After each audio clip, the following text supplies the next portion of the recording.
¿Qué es lo que sucede? ¿Cuáles son los parámetros que buscas, que revisas, que ves durante un proceso de modelamiento o de generación de un modelo para tu organización?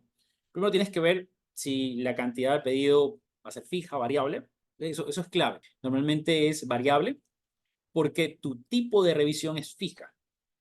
Y es como, si es que es, tu tipo de revisión es fija porque pides todas las semanas, pero tu pedido es variable porque tienes que llegar a, no sé, pues tienes un inventario de 50, tienes que llegar a 100. Pero próximo mes que revisas, ya no tienes 50, tienes 48. Entonces, igual tienes que llegar a 100. Eso también varía, por si acaso. Eso también varía. El otro día conversábamos con alguien, nos decía, mira, nos demoramos un montón en hacer, o mucho tiempo en calcular cuál era el inventario óptimo que necesitábamos. Yo le digo, ok, perfecto. ¿Y cómo lo estás actualizando? No, lo calculamos una vez. ¿Y hace cuánto tiempo? Hace 4 meses. ¿Cuándo lo piensas volver a actualizar? No lo tenía considerado. O sea, y es algo, yo le digo, bueno, entonces que la demanda no va a cambiar. Me dice, sí, claro, cambia y muchísimo.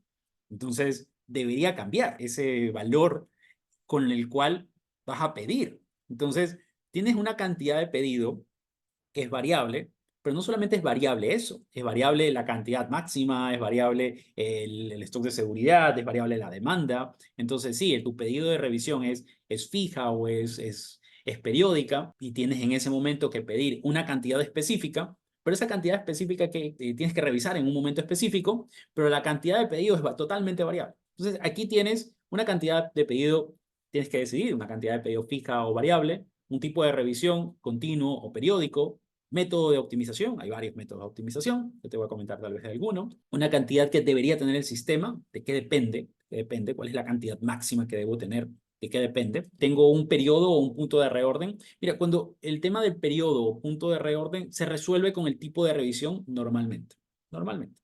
Luego tienes una demanda, tienes que ver qué tipo de demanda tienes, cómo es. Yo ya te dije que mi demanda es de lentísimo movimiento, así que eso está resuelto, pero en muchos casos no lo tienes tan claro o por lo menos no sabes qué tan de lento movimiento es. No sabes. Es que no es lo mismo vender una maquinaria enorme que vender chocolates o que vender, no sé, algún otro producto que tenga un alto movimiento. Es totalmente diferente. Luego está el número de locaciones, en este caso afecta, y número de SKUs también afecta para poder hacer segmentación. A mí me parece clave el tema del número de SKUs, o sea, no es lo mismo decir que yo voy a tener, y el día de ayer lo veíamos, ¿no? Alguien me preguntaba o alguien nos preguntaba con Luis, ¿cómo es la segmentación de una segunda variable? ¿Qué puedes hacer? Y normalmente lo que sucede es eso. Tienes una primera segmentación y luego tienes una siguiente segmentación para tener unas dos variables que se crucen con respecto a y te ayude a tener diferentes parametrizaciones. Entonces, ¿qué es lo que sucede? Hay dos tipos de revisión, una revisión periódica, una revisión continua. Aquí están todos los datos. Yo tengo, en este sentido, tengo dos tipos de revisión. En este caso, un tipo de revisión en donde esta revisión es periódica o continua. Con una revisión periódica, el ciclo de pedido es variable. Es decir, lo que sucede normalmente es que si hoy es lunes, no es vas a pedir, y tú dices, no, es que yo voy a pedir semanalmente. Ahí no existe ese voy a pedir semanalmente, voy a pedir mensualmente. Lo que existe es voy a pedir cuando se acabe, cuando llegue a un punto, y en ese momento voy a pedir. Pero se puede acabar en promedio a los 7 días, pero algún momento se acaba a los 6 y en otro momento se acaba a los 8 días. Entonces, es variable. Sí, es variable. El ciclo de pedido es variable. ¿Qué te genera esto? A nivel de retail es un problema, porque normalmente tienes muchísimos proveedores que atender. Normalmente el retail es, yo tengo poco producto en tiendas, tengo poco producto en bodega y el producto que tengo es importado. Es lo que normalmente sucede. Y si tengo producto local, es muy poquito como para atender entre pedido y pedido. Y mi proveedor es el que me atiende. Eso es lo que sucede todos los días. Entonces, ¿tienes inventario? No tienes inventario. Tienes poquísimo inventario. Entonces, decir que yo voy a hacer una revisión continua para pedir en un momento que no sea el horario que el proveedor me recibe, es asegurarme o tener mucho riesgo en que no voy a recibir ese producto cuando necesito recibirlo y cuando existe ese agendamiento probablemente para recibirlo. Ahora, hay agendamientos dinámicos ya, pero de igual forma, normalmente para estos proveedores que son muy graves o muy claves, perdón, sí, que son muy fuertes con respecto a lo que estás haciendo o con tu giro de negocio, tienes normalmente que hacer pedidos en un periodo de tiempo. Por ejemplo, el pedido de tal empresa, de la empresa de lácteos, te la recibe hasta las 8 de la mañana del día anterior y al día siguiente te lo entrega. O te lo recibe, cuando es automatizado, te lo recibe hasta esa hora. En algunos casos te lo recibe hasta la tarde de ese mismo día y te lo entrega al día siguiente. ¿Qué es lo que sucede? ¿Qué es lo que pasa? Que esa situación de cuánto es el pedido que yo voy generando, yo lo genero en una fecha específica. Tenía proveedores, y probablemente ustedes lo tienen, que son proveedores que te reciben, que entran a producir, eso pasa mucho en sectores que no son consumo masivo, especialmente consumo masivo, en donde el plan de producción sale todos los viernes. Entonces, si quieres que te entregue la siguiente semana, el día lunes o martes o miércoles, debes entregar tu pedido, tu orden de compra el día jueves. Si no, no entra a la parte de producción. Si no, no entra. No entra al plan de producción de la siguiente semana. Entonces, es clave los tiempos. Y esos temas normalmente se negocian. Es una parte de una negociación, pero no solamente una negociación, es una parte de entender a tu proveedor. Normalmente es parte de entender a tu proveedor. Eso sucede mucho en proveedores claves. Entonces, en tiempos de entrega, si yo tenía una importación, imagínense que una importación son 90 días mínimos. Producir, que el despacho, más consolidación, más desadanización, entre otros temas, 3 meses sin problema.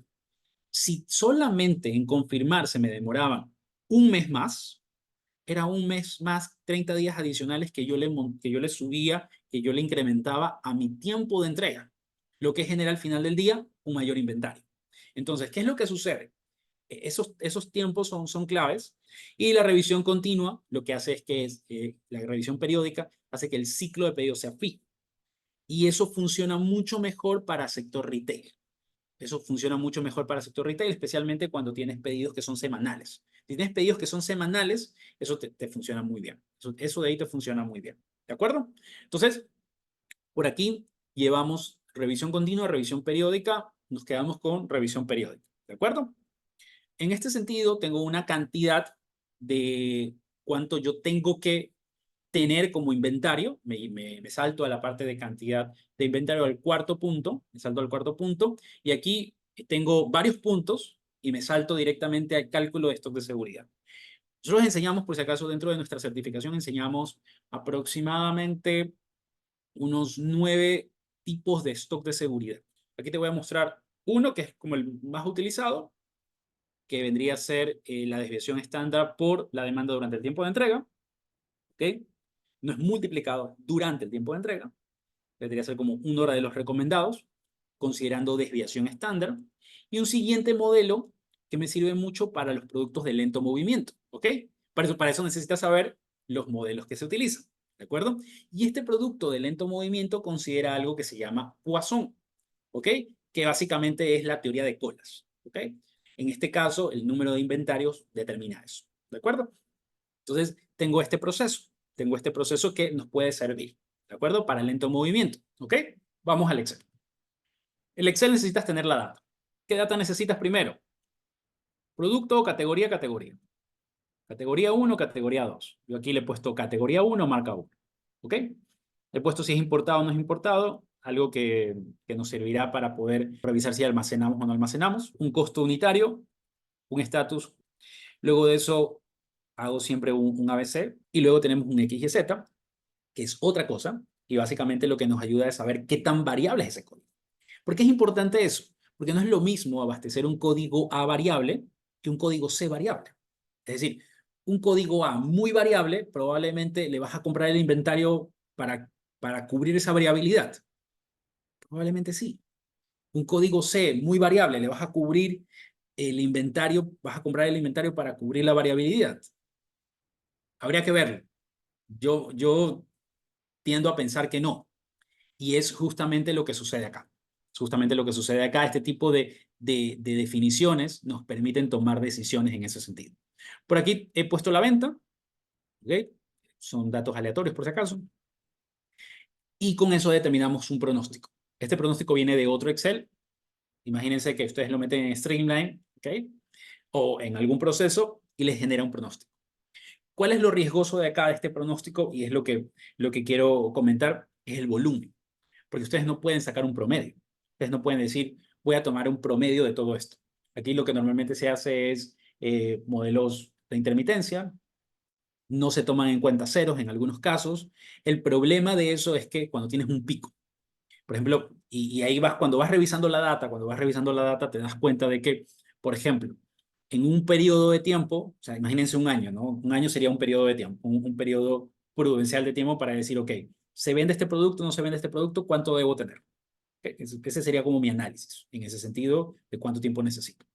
Pero en ese caso, ese periodo de tiempo, lo que termina sucediendo es que tienes dos productos que se venden 10, o sea, dos veces que se venden 10 y un mes que se vende 80 y luego no se vende nada más. ¿Cómo proyectas eso? Y esos son los tipos de riesgos que tienes.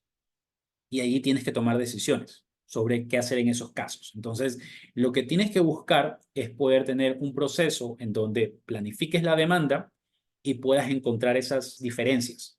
¿Qué tipo de diferencia es? Revisa el resultado y revisa la venta histórica. Saca el promedio de la venta histórica, revísalo versus el resultado, ¿te hace sentido, no te hace sentido? Revisa el pico versus el resto de valores, el máximo versus el resto de valores, así tal cual. Sacas un promedio acotado y comienzas a hacer diferentes pruebas. ¿Cuál es la situación con esto y la recomendación con el pronóstico? Es que nunca va a estar del todo perfecto, pero lo que tienes que lograr es que esos casos que son muy obvios, aparte que son muy obvios, y que pueden causar un problema, porque un pico te puede causar un problema, si replicas el pico te puede causar un problema. Si son muy problemáticos, hay que buscar solución. ¿Cuál es la mejor solución? Sacar el promedio, no lo sé. Dividir ese valor, ese pico para obviarlo y tener el resto de datos. Puede ser. Habría que ver cuál es la mejor solución para cada caso. ¿Ok? Y sí me he topado con productos que son muy intermitentes, pero tienen un pico enorme. O sea, tienen un pico de decir, vende con 80, pero luego venden, no, venden 10, 10, 10. Entonces, es un problema eso, es un problema y eso hay que solucionar. Y eso es lo que sucede en este pronóstico. ¿Okay? Eso es otro proceso, pero aquí te hago el paréntesis para que lo... Luego de eso, sí he buscado tener un umbral y este umbral es dinámico. Por ejemplo, aquí 3 y ya puedo segmentar para 3. Lo que no hice fue esto que fuera dinámico también. Bueno, esto sí es dinámico en mi otro Excel, pero aquí lo llevé ya fijo porque no me traje toda la demanda. ¿Okay? No me traje todo perdón, no me traje todo el proceso de demanda. ¿Sí? Todo el proceso de demanda. Sí está la venta por ahí, aleatoria, pero no me traje todo el proceso que hicimos para la demanda y de ahí se está determinando si es menor o no es menor a 2. ¿De acuerdo? Luego tienes el nivel de servicio, luego tienes varios temas. Primero, les comentaba que para poder calcular el inventario máximo, el primer proceso es calcula el inventario máximo, revisa cuánto inventario necesitas y haz la resta. Es lo que básicamente hace el primer proceso. ¿De acuerdo? Entonces el inventario máximo está por aquí. Tiene que ver con el nivel de servicio, tiene que ver con la desviación estándar, el stock de seguridad, tiene que ver con el tiempo de entrega. Con eso, este proceso está calculando un stock de seguridad. Ese stock de seguridad ya está calculado. Aquí está oculto por si acaso, pero está calculado. Y tenemos la demanda por el tiempo de entrega, que es el segundo dato. Y tenemos la demanda por el periodo del tiempo de entrega, que es el tercer dato. Sumo los tres y me genera justamente para mis códigos que son mayor a 2.